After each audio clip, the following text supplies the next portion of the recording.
magandang araw. For today's video, ang lulutuin natin ay pinangat na hasa-hasa. Ang mga sangkap, hasa-hasa, luya at sili, siling panigang, sibuyas, kamatis, tubig, pampalasa, asin, paminta, at betchin. Tara, simulan na natin pagluluto.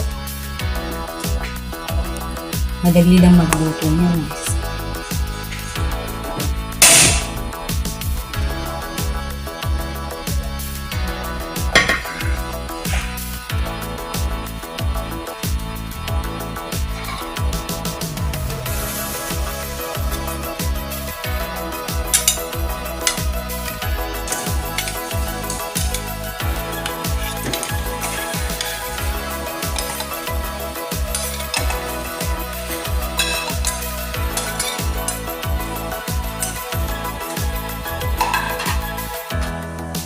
Lagay natin yung tubig. Yan.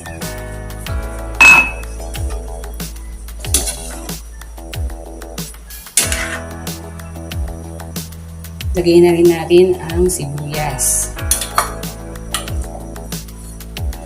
Madali lang magluto. Kamatis.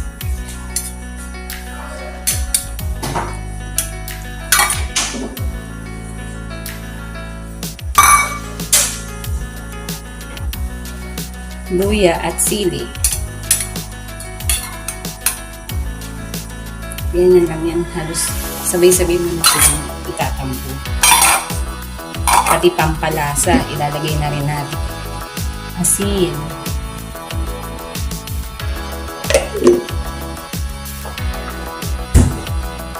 Betchin.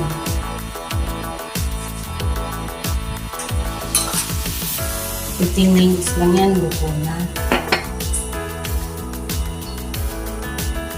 Paminta.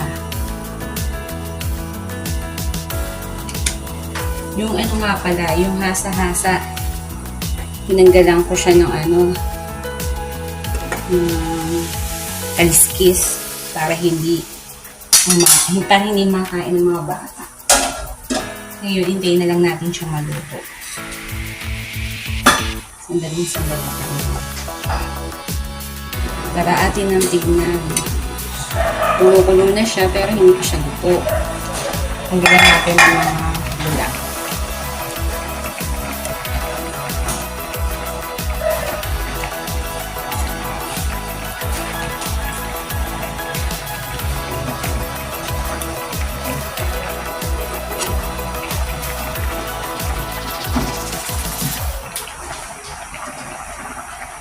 Simpleng-simple lang pagluluto, diba?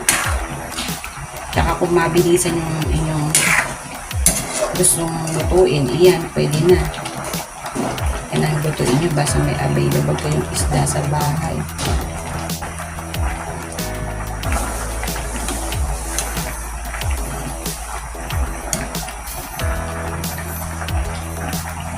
Ang bango-bango.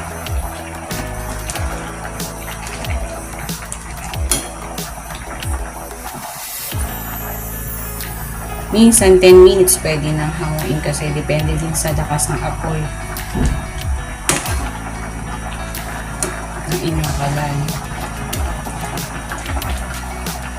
Makalan 15 minutes ako maglutuin.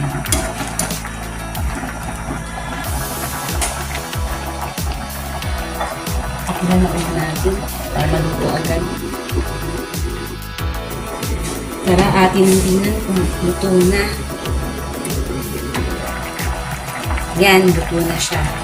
Tignan natin.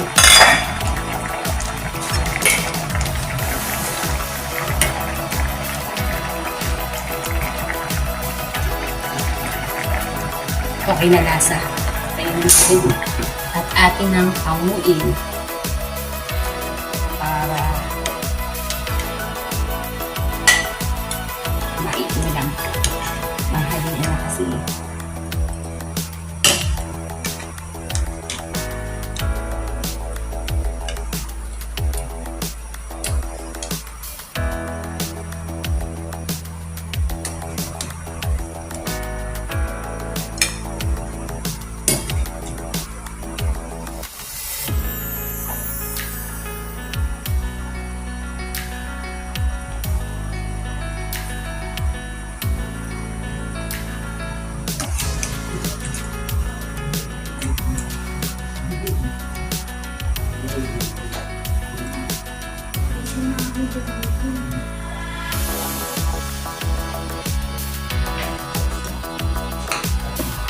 Thank you for watching. Just like, share, and subscribe. Bye-bye!